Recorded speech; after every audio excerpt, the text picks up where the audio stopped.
Ulit na naman tayo guys. Panibagong kayas na naman. Ano yung nangyari guys? Nakakadismaya naman. Ayun. Naputol guys oh.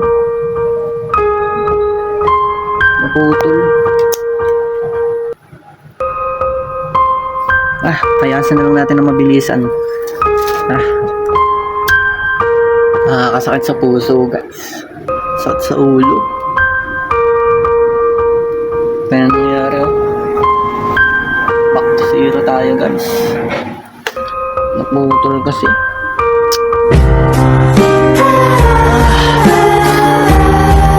Ayos na ulit tayo.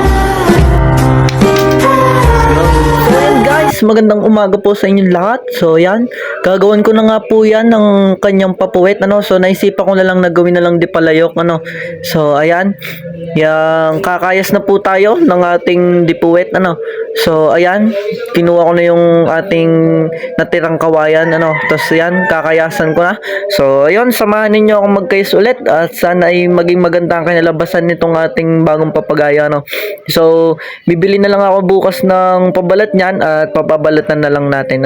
Kasi nabagyo at mahirap lumabas. So ayan guys, samahan ninyo ako. Let's go! Guys, pantay na ang ating papuwet. Pantay na guys. Diba? Timbang na. So, itong papuwet na ito, gagawin natin itong pang dipalayok. So, tara. Gawin natin siya dipalayok.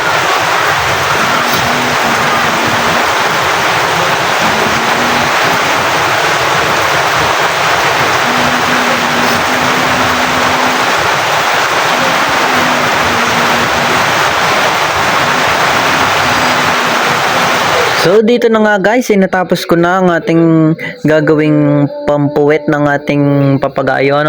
So ayan, yan, tapos ko yung kayasan ng ating pampuwet at sinusukat ko na sa ating patindig para magandang kalalabasan niya, at hindi na siya super box, di katulad dati na pag gumagawa tayo ng depalyok talagang nagiging box, box na box ang puwet. So yun guys, samahan niyo ako, let's go. So dito guys, dahil natapos ko ng kayasan ng ating papuwet ay isinusukat ko na sa ating patindig. So dito ay tinitingnan ko kung timbang ang aking kayas. So medyo hindi siya timbang, kaya titimbangin muna natin dyan ang kayas. So ayan, let's go. Kaya dapat kapag kayo magkakayas, dapat lagi ng timbang para hindi magkaroon ng kiling ang inyong papagaya. So yun guys, ito yung sinasabi ko na lagi tayong mag-iingat lalo pag nagkakayas. So ito, ayan, panibago na naman. So tingnan nyo maigi. So ayan, ayan guys. Malala. Biyak oh. Baon yung kutsilyo guys. Baon.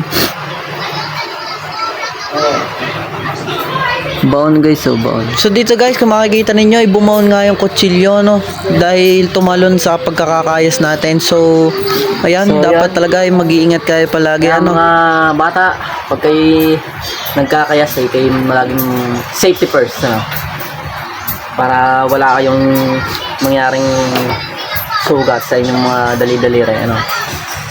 So yun, tuloy na natin, let's go. So yun na nga, kahit nasugatan tayo, hindi pa rin natin yung iniinda dahil gusto natin ang ating ginagawa at dito tayo masaya sa paggagawa ng ating papagayo. Kaya kahit tayo nasusugatan, baliwala lang ang sakit na nararamdaman. So yan, yung pagpatuloy na natin ang ating ginagawa. So yan, sana yung maging magandang kalabasan itong ating papagayong ito. So sa lahat mga nanonood, huwag niyo pong husgahan. Tapos na sa wakas ang ating dipuwet. Ayan. Napakaangas. Si Brian meron din isa. Nalagyan na lang yan ng salagunteng. Ano ko yung kay Brian isa, isang pink yung akin. Ang ganito. So yun na nga guys, sa wakas tatapos na natin ang ating dipalyok. So lalagyan na lang natin yan ng dalawang suporta sa ilalim at saka ng dalawang salagunteng. So yan, sana huwag niyo po akong husgahan kung ano man ang kalabasan nito ng ating papagayong ito. Achievement ko na yan guys, dahil nga ngayon lang ako nakagawa ng ganyang kagandang hubog. So yun, let's go! Guys, sa wakas, natapos na din natin ang ating ginagawang isang dipang papagayo, ano. So, ang ginawa ko nga pala dito ay dipalyok, ano. So, ayan, rate nyo na lang kung magandang pagkakagawa nito. Pero para sa akin, achievement ko na to. Kasi, ngayon lang ako nakagawa ng ganitong kagandang hubog. So, yun guys, ay sana umubra na itong ating ginawang ito, ano. Sana ay di na tayo nito pahirapan. Sana ay dire-diretso ang lipad, ano. May killing man, madali nang ayusin. Hindi katulad nung ano na kailangan pa nating gawa ng paraan na talagang napakahirap timplahin, ano. Sana tuga na ito. So ito guys, first time kong makagawa ng ganito. So ayan, isang dipang papagayo. Let's go! At ayan na nga, sa wakas ay natapos na natin ang ating papagayong dipalyok. Ayun, napakaganda ng hubog. Ayun guys, oh, napakaangas. So ayan, first time ko po makagawa ng ganyang kagandang hubog guys. Makikita po ninyo. So ayan, napakaganda, oh. Talagang sana'y sagak ang lipad niyan. Sana'y dire-diretso, no. So ayan, medyo hiyad po siya ang konti dahil hindi naman po siya pangkitay. Siya po ay talagang laruan ko lamang din, ano. So ayan, makikita niyo, napakaganda ng hubog. Grabe, ang sarap pong tingnan yan. Woo! First time ko pa makagawa ng ganyang kagandang hubog guys. Talagang hindi ako makapaniwala na magagawa ko siya. So ayan, napakaangas, makikita nyo, grabe, oh. So comment down nyo na lang dyan kung anong mga gusto nyo sabihin sa aking nagawa ngayon. Tsaka comment nyo na din dyan guys kung anong magandang design na gagawin natin dyan, ano. So ayun, napakaangas, di ako makapaniwala, napakaganda, grabe. Sinisipon pa tayo guys dahil sa panahon, sama ng panahon. Ayan siya guys. Ayan. Napakaganda. Yun.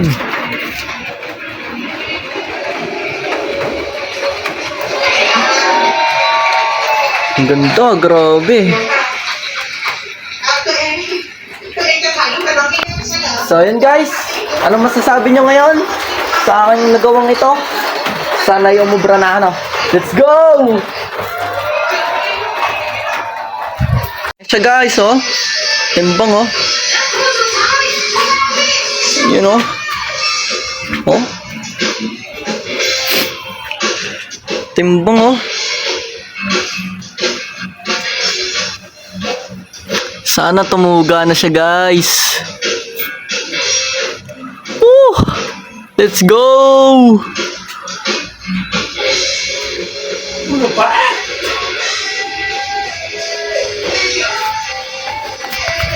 Solid! Sana maganda na, ano. Sana maayos na yung gawa natin. So, abangan nyo ang paglipad nito. Papabalatan na lang to guys. Sana ay pagbigyan tayo ng magandang panahon, ano. So, yun, abangan ninyo. Let's go! Ulit na naman tayo guys. Panibagong kayas na naman. Ano yung nangyari guys? Nakakadismaya naman. Ayun, oh. Naputol guys, oh. Naputol. Kayasan na lang natin na mabilisan.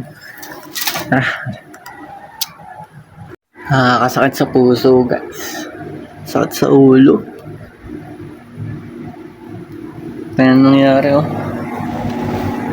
Back to zero tayo guys. Naputol kasi.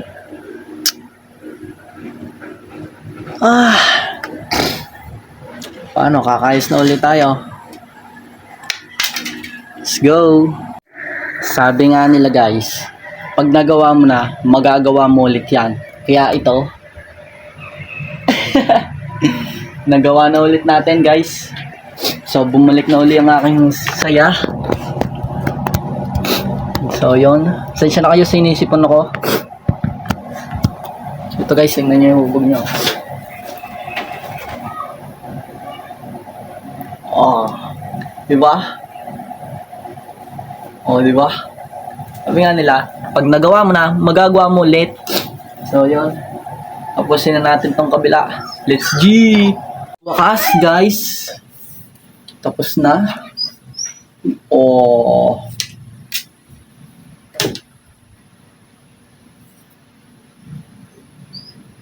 Oh, di ba? Napakaangas. Oh. Ingay pa ng aso ko. Oh, di ba? Yan sinasabi.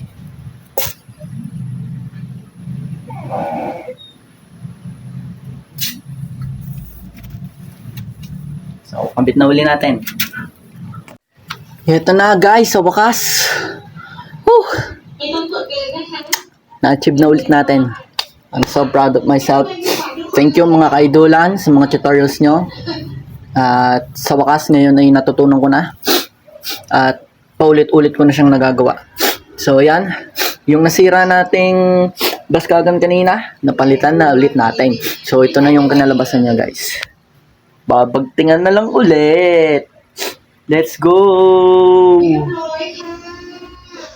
So tara, bagtingan na natin. Pasensya na kayo guys, sinisipon na ako kasi paiba-iba yung panahon dito sa amin talagang sakit sa ulo. Ayun guys, oh. Abangan niyo ang final nito. Woo! Guys, sa wakas, natapos ko din.